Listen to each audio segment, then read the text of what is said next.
All right, folks, welcome. Welcome to the Swagelok grab sampling seminar. This is probably our fifth at this point, and we're actually beginning to know how to do this thing with some regularity. However, that doesn't mean we won't have a few technical glitches. So if we do, just bear with me, and I'll cover it off with you.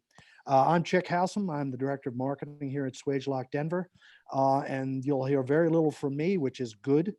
You'll hear much more from Mike Strobel and Cody Hildebrand. And just by way of introduction, Mike is the subject matter expert for Swagelok on grab sampling.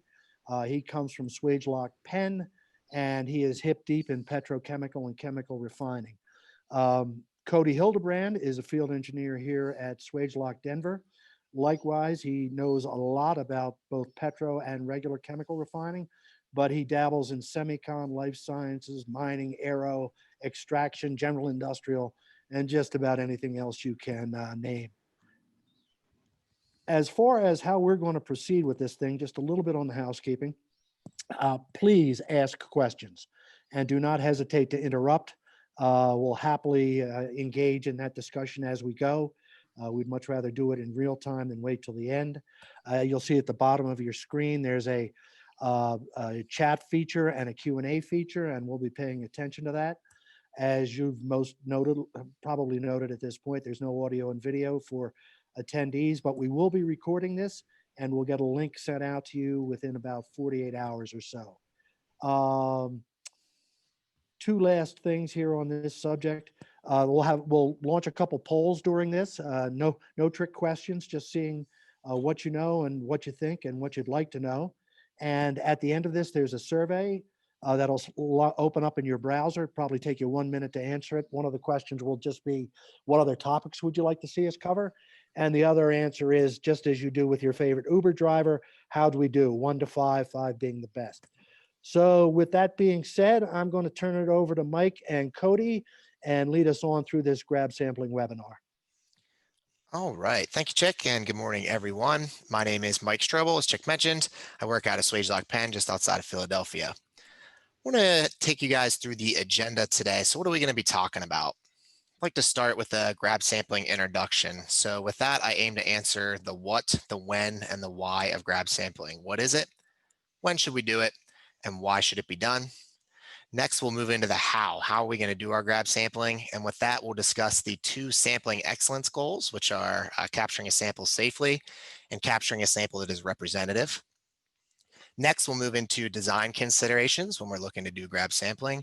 And as part of that, we'll talk about best practices for both cylinder sampling and bottle sampling.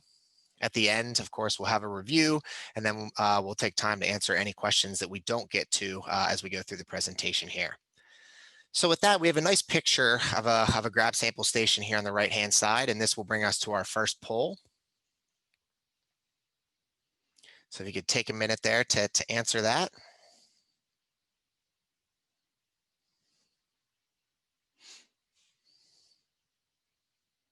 Yeah, we'll just give it a minute or so, Mike, see what these folks have to say. Mm-hmm.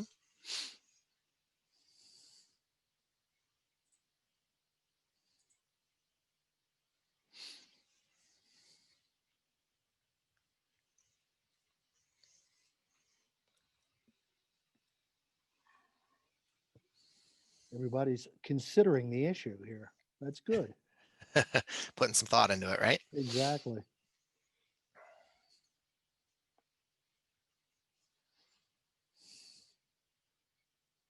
All right, give it about 10 more seconds and we'll be ready to go. Sounds great. And I think these guys might have looked ahead in your deck. I think they have a hint about what's going on here. Beautiful. And that is no instructions. Awesome. So there's actually 2 right answers here. There is no purge line on this panel. That's not necessarily a bad thing. Sometimes we don't need purge lines, but we always want to have instructions on our grab sample stations and our grab sample panels. So we got a lot of experts in the room here, and we'll talk more about that as we go through the presentation. So off we go. So what is grab sampling? And we're fortunate in that the name grab sampling sort of defines itself. It is, in essence, the act of grabbing a sample. If we want to get a little more technical with our definition, we can call it the science of safely capturing a sample, whether it's from a process, pipeline, storage tank, rail car, ship. And then we want to maintain the chemical composition of that captured sample during storage and transport for later analysis. Now, that analysis could be done on site if you have an on site lab. Some customers I know send it off site to a lab for analysis. There's a few different names you may hear for grab sampling, including laboratory sampling, field sampling, and spot sampling. For the purposes of this presentation, I'm going to stick with grab sampling. And there's many different types of samplers that we can sort of break down into two very broad categories. On the left-hand side here, you've got a cylinder sampler. And on the right-hand side, we have our bottle sample example. So the two main categories being cylinder samplers and bottle samplers. Now, when do we conduct grab sampling? There's lots of opportunities, and these are just a few examples shown here on this slide. We definitely want to do grab sampling if we're having custody transfer applications. We want to make sure that what we're receiving from the upstream pipeline actually meets our specification. If it doesn't, then we need to send it back or work on some sort of arrangement for that particular sample. We can do it in bulk storage containers just to make sure the composition of our sample or the properties of our sample are not changing while they sit in bulk storage for weeks, months, or even years. A lot of times we see sampling done in processes, whether that's within the process itself or between processes. We want to make sure that our processes are changing our fluid in the way that we hope that they are. Short-term storage is another great opportunity. You see some butane spheres here. And oftentimes we see grab sampling done pre and post transport. So that's similar to custody transfer. You may want to do grab sampling before you load the truck. And then again, after it's unloaded, just to make sure that the composition hasn't changed and everything is still meeting specification. So let's talk about the why of grab sampling. Validation of process conditions, I sort of mentioned that in the previous slide. While we have a process going on, we may want to grab a sample and make sure that it's changing in the way that we want it to. Once we complete all of our processes, we can validate the specification of our end product to make sure everything worked properly. If it's below specification, maybe we need to rework it or sell it at a lower cost. If it's above specification, we can blend it back down to specification or maybe sell it at a higher cost. This third one here is pretty popular as well, validation of online analyzers. Online analyzers are providing generally continuous feedback of processes. We can use grab sampling to verify that those online analyzers are producing the same result as an analyzer in the lab. Loading platforms where we can reference sample of sold product. Again, that's sort of more custody transfer. So we definitely want to do that there to make sure everything is meeting specification. And this last one is becoming very, very big. We can use grab sampling for registration of environmental emissions according to local regulations. As the EPA becomes more and more stringent on what we are allowed to emit into the atmosphere or put into our drains, this is going to become even more important. We can capture a sample at these locations, whether it's a stack or somewhere near a drain, to validate with or register with environmental emissions agencies that what we're putting out there isn't harming the environment. So, Mike, real quick before we move on, Mhm. what are some specific types of emissions that are of concern to most facilities? Sure. So the ones that are most common that we see are sort of the COXs, the SOXs, the NOXs. Sometimes we'll see H2S. So hydrogen chlorides, airborne particulate matters. So really anything that is of importance locally, those are the things that they're going to be looking for. But the most common ones are definitely your SOXs, your COXs, and your NOXs, I would say are the most common ones that I see. So moving on to how should we be doing grab sampling? And I like to talk about two main goals to achieve sampling excellence. The first one, of course, being operator safety. So we really want to look at cylinder sampling for dangerous liquids and gases. It allows what we call closed loop sampling, and this really minimizes the risk of our operators reaching our short-term exposure limits. So when you think about OSHA, they have short-term exposure limits for all sorts of different liquids and gases. We want to make sure that our operators don't reach those short-term exposure limits so that we can keep them safe.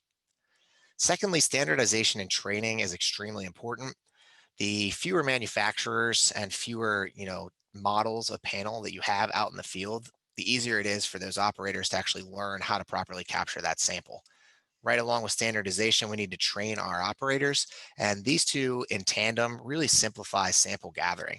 So I have an example here of operating instructions that we pulled off of a panel, and here's an even better image of a panel that's actually installed in a local refinery here, and the operating instructions are right on the panel. So each operator that comes out to capture a sample utilizing this installation, they can read through the instructions, so that way we ensure consistency, standardization, so each operator is collecting the sample in a safe way and hopefully ensuring representativeness, which we'll talk about in some slides coming up here. So this is a video, I talked about the short-term exposure limits, and when we're dealing with quick connects, as you'll see in this panel, sometimes some spillage can occur when you disconnect those quick connects. So this is a gas panel with the purge option. So you're going to see the fluid that we're trying to sample is green. It's going to show up green in this video, and the purge fluid is going to show up yellow. And because this is a gas panel, we're going to be filling from the top to the bottom, and we'll talk more about why that is important later. But this just demonstrates how a purge fluid, in this case a gas, can be utilized to sweep away any harmful residuals to prevent that operator being exposed to short-term exposure limits.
All right, so as you can see there, the yellow purge fluid came in and pushed any of the harmful gas that could have been left behind out of the system prior to the operator disconnecting the quick connect. So that really protects the operator from being exposed to any of that spillage that could come out of the quick connects. So shifting gears, let's talk about representative. So what do we mean when we say representative? And it simply means that the fluid, whether it's liquid or gas, that we capture in our cylinder or bottle closely matches, or actually should exactly match, what is in our process or our storage container or our truck or our ship. So we achieve representativeness in a few different ways. We want to avoid contamination and the mixing of sample streams, old and new.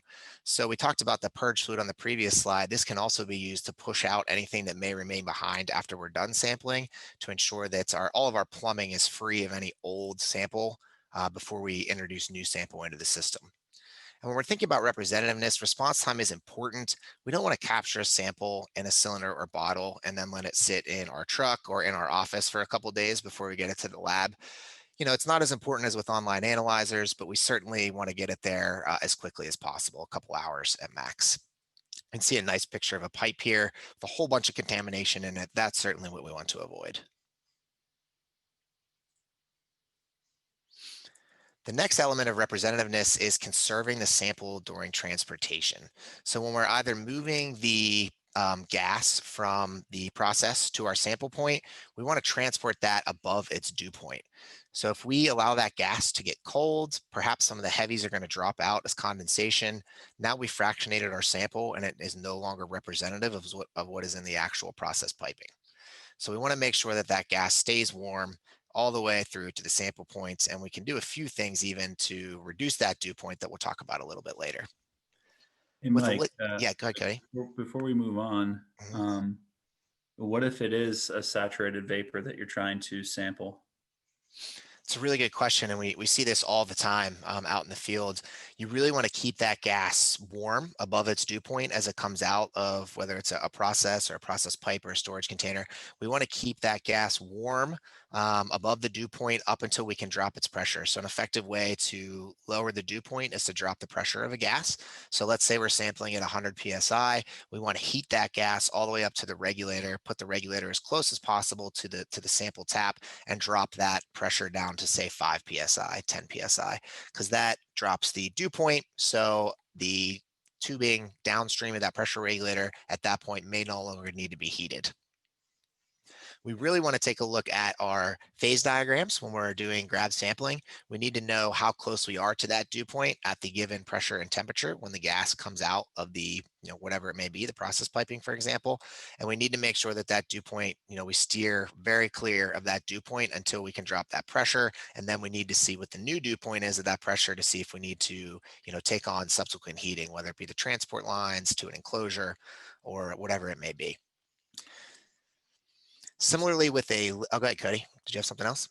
No, that was it. I think you're going to talk about liquids now, so I think you might answer my question.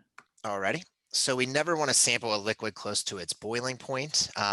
Just like a gas, if you fractionate that liquid in, let's say, a transport line, the light components are going to boil out first and travel downstream much more quickly than the heavier components that remain in liquid form. So at that point, your lights are going to get to the sample container first, while your heavies are going to take longer to get there. So your composition is no longer representative of what you initially sampled. So in this case, we may need to move the sample tap to perhaps a higher pressure point. Higher pressure for liquids gets you farther away from the boiling point, or maybe we move it downstream of something like a heat exchanger. So at that point, it's cooler, and we get away from that boiling point. To answer your question, Cody? Yes, it sure did. I was just going to ask you, with a liquid, are we always trying to keep the pressure a bit higher to ensure that it doesn't fractionate along the way? Yep. Increasing the pressure or finding a higher pressure tap point is certainly one route to do that. All right, let's move on to how do we select whether we're going to do sampling in a bottle, as you see on the left, or a cylinder, as you see on the right. Really, it comes down to one number, 14.7 psia. And when we talk about that, we're talking about the vapor pressure. Any vapor pressure higher than that, we're going to have to use a cylinder. We call those volatile liquids.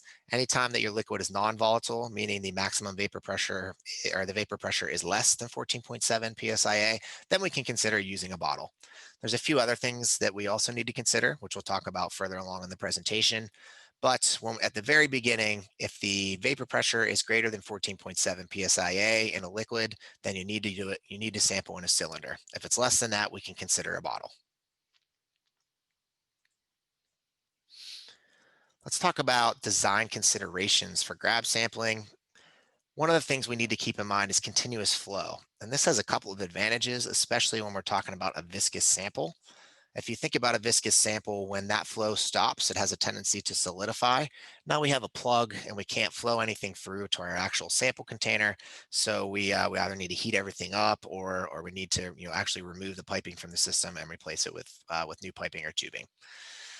So continuous flow allows that viscous sample to continuously flow through the lines, and that would or should prevent it from solidifying in the transport line. We can also heat the lines if you want to prevent that viscous sample from solidifying. When we have long transport lines, we should also consider continuous flow, excuse me. And this is to decrease what I call the flush time. I put flush time in quotes here because it can often be called purge time. We've talked about purge, pushing harmful residuals out of the way. So I wanted to call it flush time just to differentiate between the two. And very simply, the flush time refers to the amount of time that you have to run your sampling system to push out all the old fluid. And thankfully, it's very easy to calculate. So the flush time T is just the volume in the transport line added to any volume in the grab sample system that's upstream of a shutoff valve divided by the flow rate. So once you know the volumes that you need to push out of the way to get to a fresh sample, divide that by the flow rate, and that's how long you should run your sample system before you actually capture the sample. So before you close your cylinder valves or before you open your sampling valve to drop the liquid down into a sample container. We talked about purge fluid a few times. There's a couple advantages. It removes contamination. You can push any harmful residuals out of your system prior to the operator disconnecting quick connects. So definitely consider purge fluid for your grab sample systems.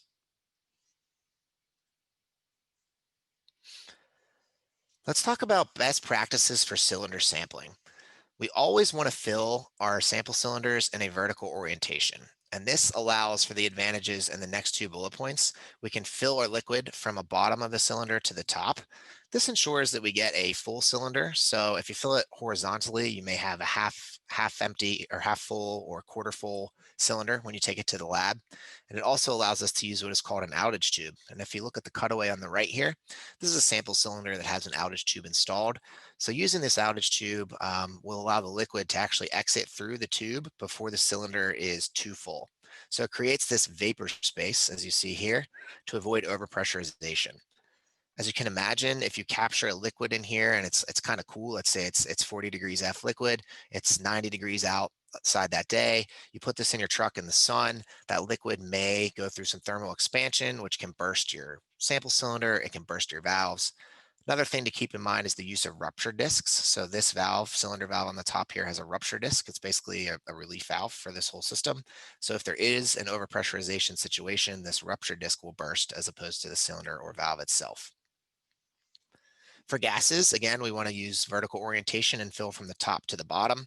As I mentioned in the video earlier, there's distinct advantages for doing this. Any liquid droplets that are present in your stream, maybe it's water, hopefully it's stuff that you don't want to actually analyze, shoot straight through to the bottom.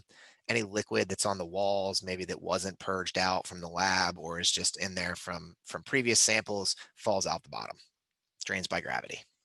So a couple of advantages. And here we have pictures of a good installation.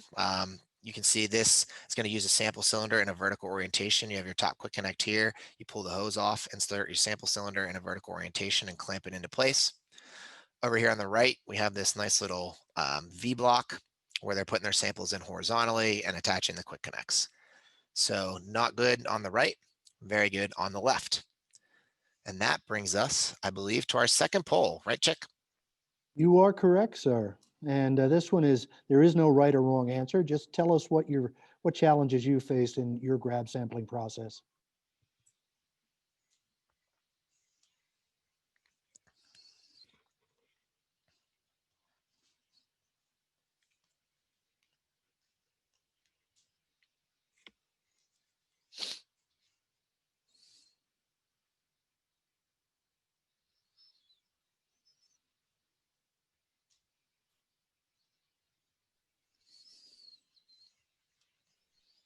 Give it about 10 more seconds and we'll Sounds see where great. we net out.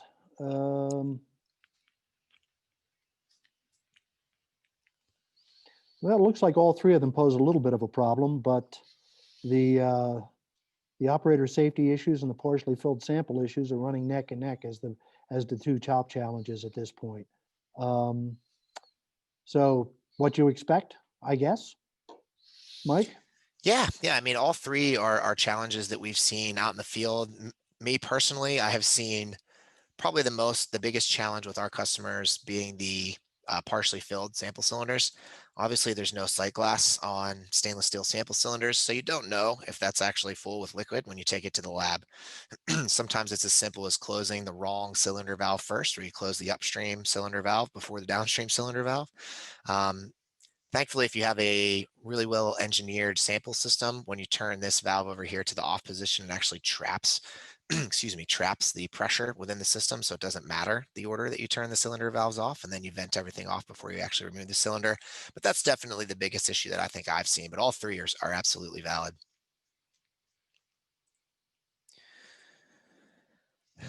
Finally, we're going to talk about best practices for bottle sampling. So it's really good practice to use a needle and septum. You can see here, this is a needle assembly on the left, and these are septum caps, second from left. It's very important to consider the viscosity of the fluid, excuse me, and particle size when you're sizing the needles. So if we have a highly viscous fluid or a fluid with large particles that we're not going to filter out, we need to make sure that we select large needles to avoid plugging. Obviously, if these needles plug up, your sample isn't going to come out into your container here. Secondly, we want to use a shroud to guide the bottle up into the needles. So this black piece here with the little clip on the bottom is the shroud. If you're not using a shroud, what we see in the field is this glass bottle or plastic bottle doesn't go straight up into the needles. It may come up at a slight angle or sometimes a large angle, and you run the risk of bending and kinking your needles and again plugging them up, at which time you're no longer going to be able to capture a sample.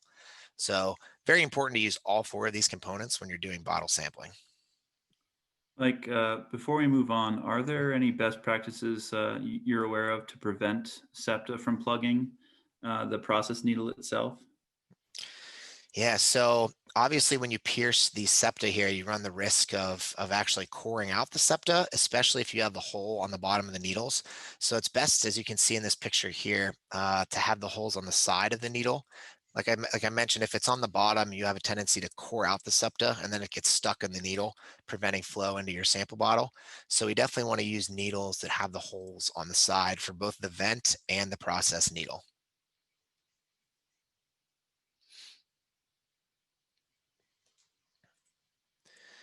Some more best practices for bottle sampling.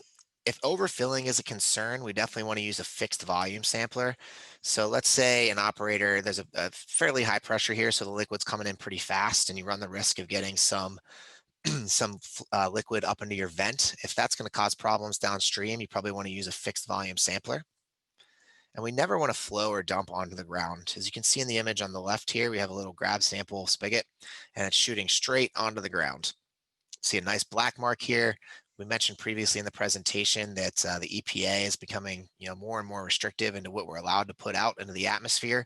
So if they come through and they see this nice black mark on your pavement, they're probably going to raise some questions regarding that.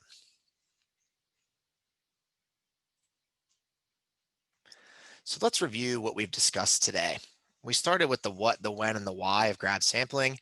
So what is it? It's simply capturing a sample for later analysis. When do we want to do it? Lots of opportunities. We talked about a few examples: custody transfer within processes or between processes, sample transport, all sorts of times. Why are we doing it? We're going to monitor our processes. We're going to verify the specification of end product or custody transfer specifications. We're going to use it to validate our emissions reporting with the EPA. Next, we moved on to the two main goals of sampling excellence: keeping our operators safe and capturing a representative sample. And I really love this bullet point here. A non-representative sample provides no value. If what we are delivering to the lab doesn't actually represent what is in our process or storage container or rail car, then what we're analyzing it provides us no value. We can't make any decisions based on that because it's actually telling us nothing about what we're trying to measure. Finally, we talked about some grab sampling selection and design criteria. Keep in mind that vapor pressure, 14.7 psia. Anything above that that's a liquid, we need to put into a cylinder. Below that, we have a non-volatile liquid, and we can probably use a bottle. It's always important to calculate the flush time. Remember that the flush time is the minimum amount of time that we need to flow through our system in order to push out all of the old sample to avoid contamination and loss of representativeness. Lastly, we need to standardize and train when possible. The fewer number of manufacturers and models of grab sample stations that we have in the field, the more effective our operations teams are going to be in collecting those samples. Training them on a few different types and models is much easier than training them on 15 or 20 different manufacturers and models. And with that, I believe we come time for some questions. Anything else, Cody, from the group? So one thing I wanted to mention is that most of the folks on the call are probably in the greater Denver area. And up here, the atmospheric pressure is closer to 12.2 psia. So you should keep that in mind when you're determining if you can use a sample bottle or a cylinder, that little bit of difference in pressure. That's a great point, Cody. Great point.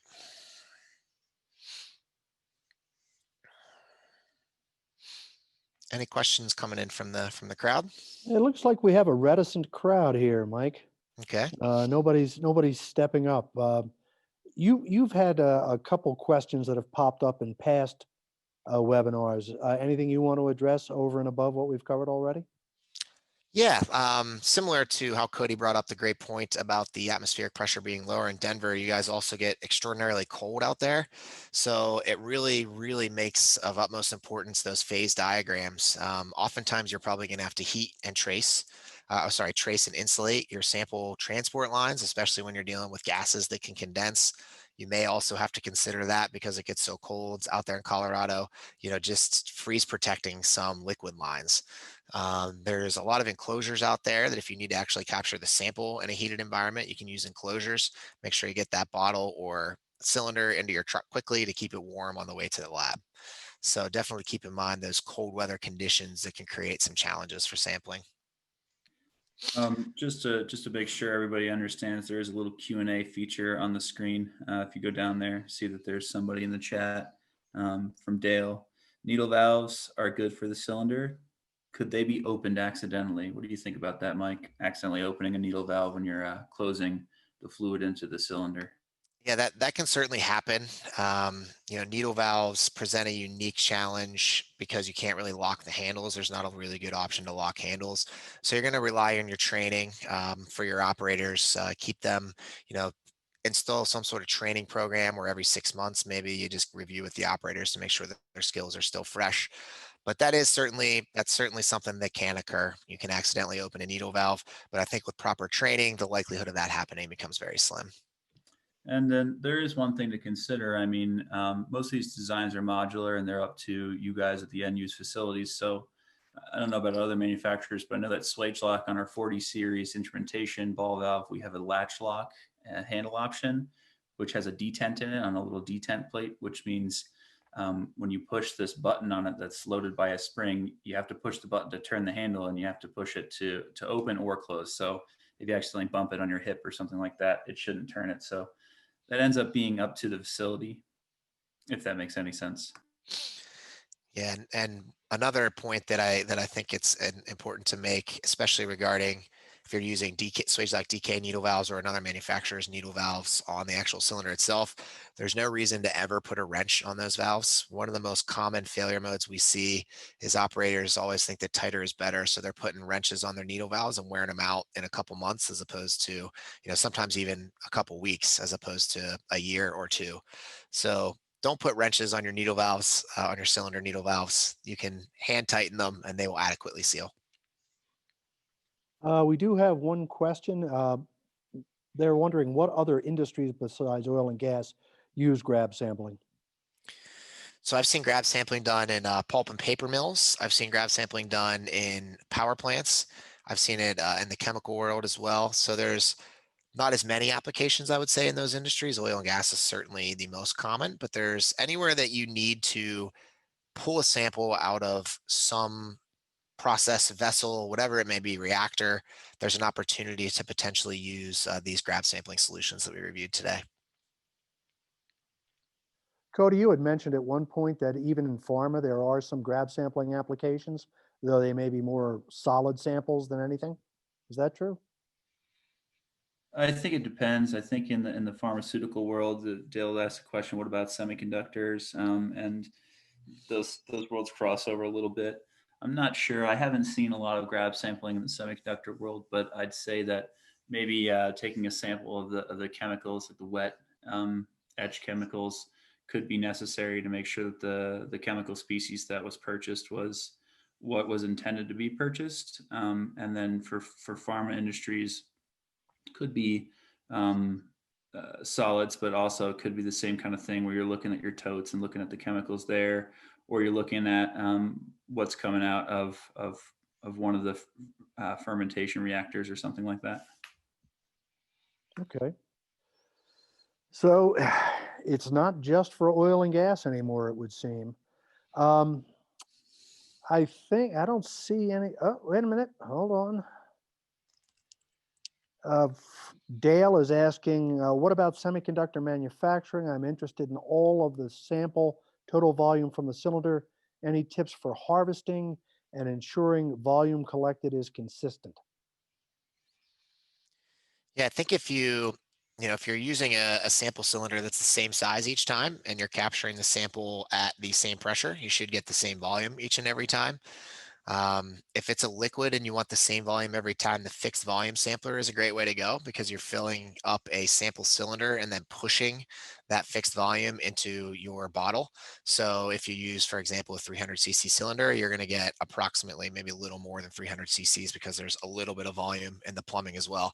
But that should ensure the same volume is collected each and every time in your liquid samples. And as I mentioned with gas, if you're putting it into a cylinder, assuming the pressure is the same, you should always get the same volume as long as you use the same size of cylinder, 500 cc's every time, for example. Yeah, I would just add to that, filling that fixed volume cylinder from the bottom against gravity will ensure that it's full liquid when you push the liquid out into the collection vessel with an inert purge gas of some kind. Dale has an add-on to that question. For quick connects, and this is posed as a question, you should never disconnect while they are flowing. I presume that's correct. That is correct. There's actually a pressure rating for a quick connect as you're connecting and disconnecting. So you should certainly consult the literature for that. It's always best to stop flow before you disconnect or connect a quick connect. You run the risk of damaging the quick connect or increased spillage whenever there's flow as you connect or disconnect. So it's definitely always best to stop flow prior to actioning your quick connects. Dale, one more follow-up, is there a side that is better to disconnect from when flowing? I think it depends on the setup of your sample system there, Dale, because it also depends on the design of the quick connect assembly. Most quick connects that I've seen are always designed to be released using the body. And a lot of quick connect designs aren't full flow, meaning that one of the quick connects, either the body, the stem, or both, actually have an integrated spring-loaded shutoff valve. So I guess it just depends on what kind of quick connects you have and how they're configured.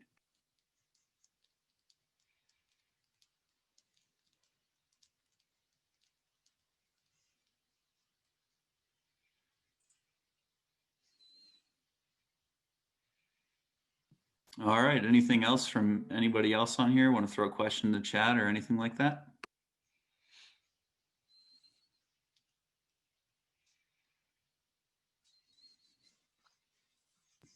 If not, Chick, you want to take us home?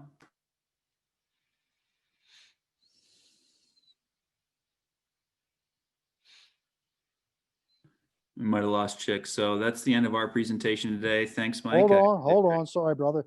Didn't unmute myself. Gotcha. Two quick things. I had mentioned we're going to do a survey at the end of this, so if you could just leave your browser open, answer the questions, we'd appreciate it. And the second thing is, I just want you to know that Mike and Cody are just two of approximately 140 field engineers that Swagelok has around the world, and these guys work hand in glove all the time. So if chances are, if you're having an issue, they've seen it and addressed it. So feel free to reach out to us for any more information that you might need. And as I said, well, you'll be getting a link in the next day or two with a recording, access the recording of this. So thank you all. Mike, thank you so much. Really appreciate your participation. Cody, as always, it's been great. And we'll see you soon. We're going to be doing one on low emission valves sometime in early December from the sound of things. So be on the lookout for that one. Thanks, everybody. Thanks, Chick. Thanks, Cody. Thanks, guys. Take care. Take care. Bye now. Thanks, everybody. Have a great day.